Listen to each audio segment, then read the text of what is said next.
सोनपावलांनी लाडक्या गौरींचं घरोघरी आगमन हे झालंय।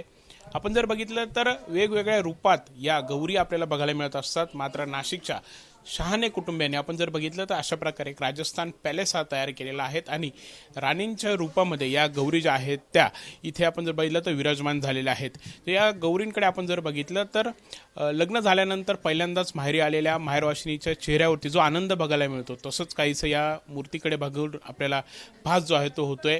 अगदी त्यांचे आपण मुकुट बघितले किंवा इतर त्यांचा साज असेल, हे सगळं काही आपण जर बघितलं तर अत्यंत सुंदर आणि देखणं असे सर्व बघायला मिळतंय। नक्की कशा प्रकारे हे तयार करण्यात आलेलं आहे, कशी मेहनत त्यांनी घेतलेली आहे हे आपण विचारत माझ्यासोबत अंकुश शहाणे आहेत। अंकुशजी, मला सांगाल की कशा प्रकारे हे सगळं तुम्ही तयार केलं आहे? आपला हा पूर्ण लुक जो आहे हा राजस्थान लुकमध्ये आपण तयार करण्यात आला। तर राजस्थानी पॅलेस म्हणून आपण तो लुक दिला। त्याच्यासाठी आपण ते पॅलेसमध्ये तर राण्यांचा जो मखर असतो, त्यांचा पूर्ण जो त्यांचा थाट असतो, तर थाट आपण पूर्ण त्याच्यात मांडण्यात आला। त्याच्यासाठी आपल्याला त्यांना थाट मांडण्यासाठी आपल्याला तो त्याचा मुखवटा किंवा त्याचे ते टोप असतात, त्यांचे जे पूर्ण राजेशाही थाट, तो लुक आणण्यासाठी आपण तो पूर्ण तो घरगुती घराच्या कामातून बनवल्या वस्तूंमधून त्यांची मुखवटेवरतून जो तो मोठा टोप ठेवलेला आहे, तो राजेशाही थाट आपण तो घरी बनवलेला आहे। त्यांचे डोळे जे आहेत ते पूर्ण जर्मन आर्टिस्टने बनवलेले। त्याचे लाकडाही पूर्ण साचा जो आहे तो पूर्ण लाकडामध्ये, आणि त्या लाकडाचं वजन पूर्ण 80 किलोपर्यंत आहे। तर त्याला पूर्ण त्यांचे केस, त्या केसांचा फील तो पूर्ण आपण रिअलमध्ये दिलेला आहे। तर राणींचा थाट असावा तो त्या कसा दाखवण्यात येईल, मग त्याच्यामध्ये त्या प्युअर पैठणी, मग पैठण्यांचे कलर पण पूर्ण आपण डार्क ग्रीन कलरमध्ये किंवा तो पर्पल कलरमध्ये, जो राण्यांचा जो कलर त्यांचं कॉम्बिनेशन असायचं त्या काळामध्ये ते कलर कॉम्बिनेशन पण घेतलं। त्यांच्यामध्ये दागिन्यांमध्ये त्यांनी पूर्ण जवेरी मार्केटमधून त्याच्या पद्धतीचा दागिने आपण घडवण्यात आले। त्या दागिन्यांचे पूर्ण त्याच्यामध्ये लक्ष्म्यांचं पूर्ण रूप देण्यात आलं।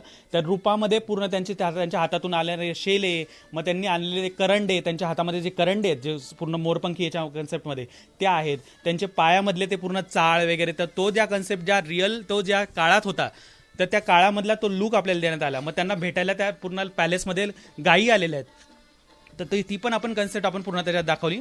त्याच्यामध्ये आपण खाली नवदुर्गा बसवलेल्या आहेत। खाली ज्या तुम्ही बघण्यात आला येत असेल तर त्या पेरू जर आपण जर त्याचं श्रीफळ म्हणून आपण श्रीफळच्या ठिकाणी आपण पेरू हा कन्सेप्ट दिली यावर्षी। तर त्याच्यामध्ये नऊ हे पूर्ण त्या नवदुर्गा दाखवलेल्या आहेत। त्या नवदुर्गांमध्ये आपल्या मानाच्या घरच्या ज्या मेन लक्ष्मी आहेत पितळी, आपण त्यांना पहिले मुखवटे पूर्ण आपण त्या कलशामध्ये त्यांना मान दिला। नंतर आपण नवदुर्गांना मान दिला। साईडला तुम्ही बघणार असाल तर दोन्ही साईडनी 2 कलश आहेत। त्या कलशामध्ये पूर्वीच्या काळात रूप असं लक्ष्म्यांना देत नव्हते, तर त्याच्यामुळे आपण त्या खडा लक्ष्मी बसवायचो।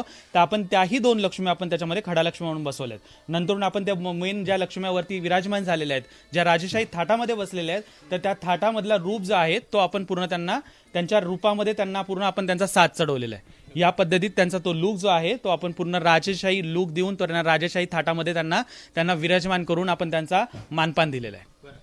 किती दिवस लागले सगळं करायला?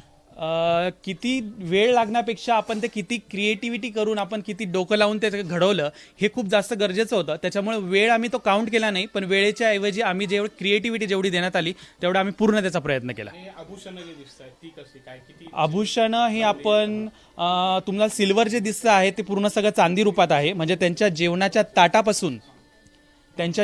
ताटापासून तर पूर्ण त्यांचे तांबे, त्यांचे जे कलश, त्यांचे पाणी पिण्याचे तांबे, त्यांचे दागिने, म्हणजे त्यांचे दागिने जे आहेत ते आपण इमिटेशन मध्ये केले, पण सिल्वर मध्ये आहे ते पूर्ण आपण चांदीमध्ये घडवलंय। एकंदरीतच आपण बघितलं तर थोडक्यात जर सांगायचं झालं तर या गौरींचा राजेशाही थाट जो आहे तो इथे बघायला मिळतोय। आणि अशा प्रकारे आपण जर बघितलं तर गौरींच्या आगमनानंतर प्रसन्न आणि एक वेगळंच वातावरण देखील घरात निर्माण झाल्याचं दिसून येत आहे। कॅमेरामॅन किरण कटरसह प्रांजल कुलकर्णी, एबीपी माझा, नाशिक। एबीपी माझा, उघडा डोळे बघा नीट।